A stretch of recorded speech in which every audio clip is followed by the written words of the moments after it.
Hello, I'm Eve from the Pen and I at Festival Fables at the Nairn Book and Arts Festival, and I'm going to tell you a story about the big-headed king.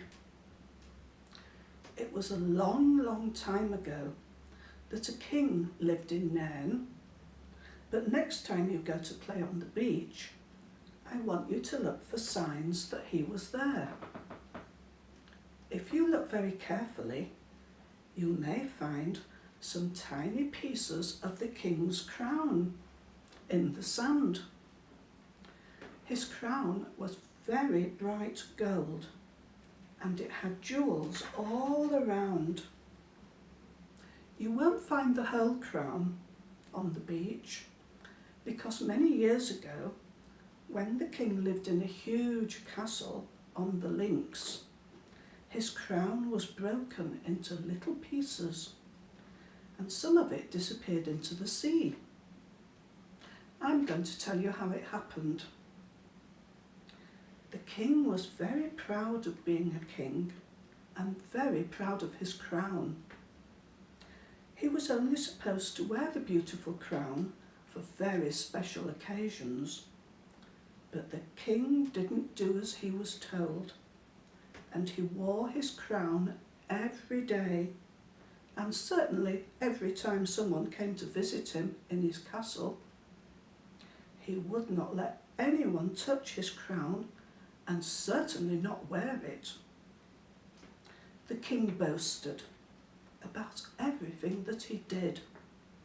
He said he was the best king ever. He even said he was better than the king who lived in Inverness. He said he could do anything and that he knew everything. The king decided that in the summer there would be a special day on the beach when he would sit right in the middle of the sand wearing his crown, which he would make sure was very well polished for the day. Other people said it would be lovely to have a special day, but it should not just be for the king, and that all the children who lived in Nairn should come along. They could have lots of games on the links, like games of tug of war, races, and the children could dance. But the king said, "No, I know best, and all my people want is to see me sitting in the middle of the beach wearing my beautiful shiny crown." Now, can you guess what happened next? I think you might, but I'll tell you anyway. Just before the special day was to be held, the king became worried. His head began to grow and grow. It grew a little bigger every hour of every day. When the special day arrived, the king's head was extremely large.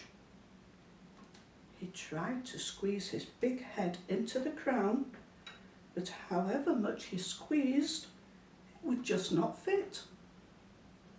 He carried the crown from his castle to the beach, sat on his chair and tried again and again, but the crown would just not fit on his by now very large head. All the children began to laugh, and he was so angry he tossed his crown right across the sand. It landed on a rock and shattered into little pieces. Some of the jewels even landed in the sea.